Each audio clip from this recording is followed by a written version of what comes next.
Mi abuelo fue un llaurona, mi abuelo fue un llauró. No faltaré mai les bledes.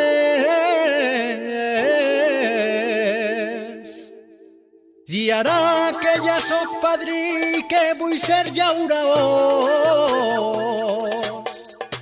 I asfalt damunt d'eixes terres.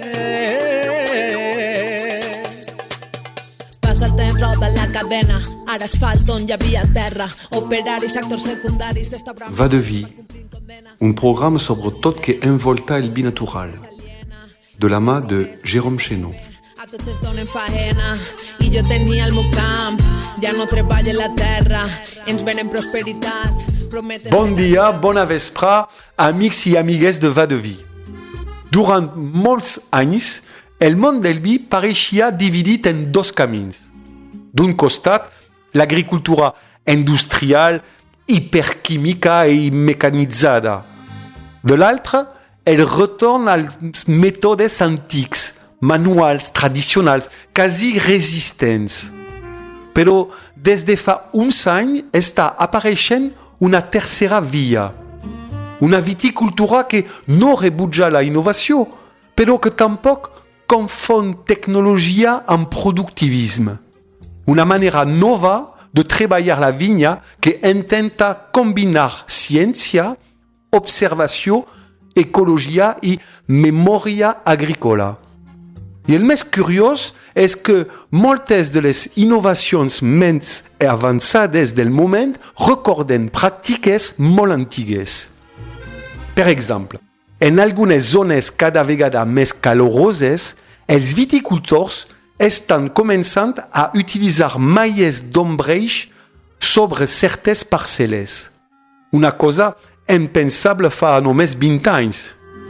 L'objectiu no és augmentar producció, sinó evitar cremades al raïm i conservar acidesa natural. Altres utilitzen kaoli, una argila blanca molt fina que es pulveritza sobre les fulles i reflecteix part de la radiació solar. Quan passes davant d'algunes vinyes en estiu, quasi pareixen cobertes de pols clara. No és un tractament químic agressiu, és una espècie de protector solar mineral per a la planta. També estan reapareixent formes antigues de conducció de la vinya.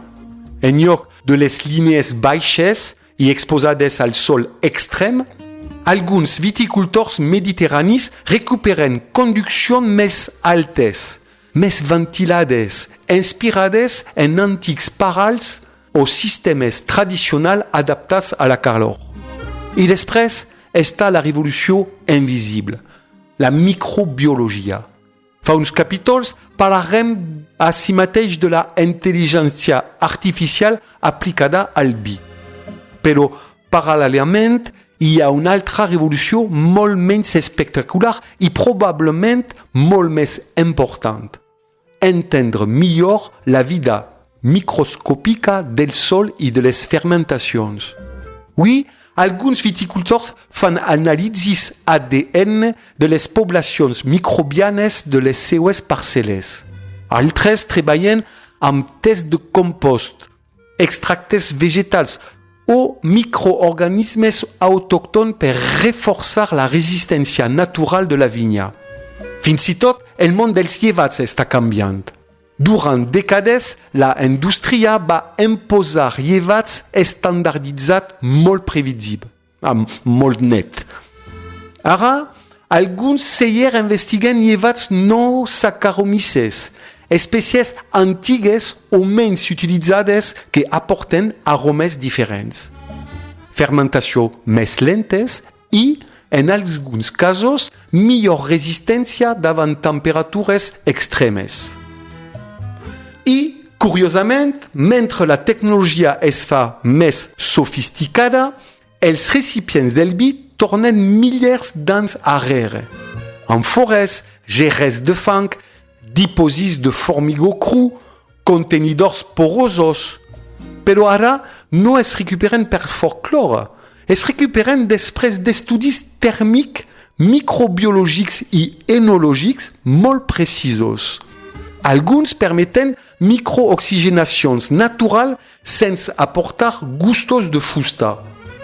Altres estabilitzen millor les temperatures sense consumir tanta energia. És com si la viticultura moderna estiguera començant a entendre que la tradició contenia coneixements que la industrialització havia simplificat massa ràpidament. I potser això és la gran novetat del nostre temps. La innovació ja no consisteix necessàriament a industrialitzar més. De vegades consisteix a reconnectar tècnica i sensibilitat, ciència i observació, modernitat i terroir. Ni romanticisme ingenu, ni agricultura química sense límits.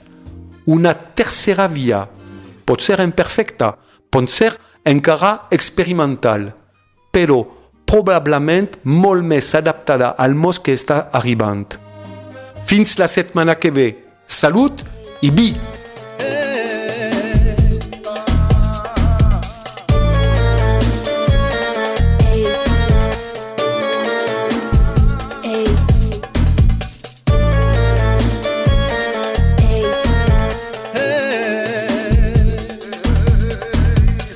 I és moment d'estar units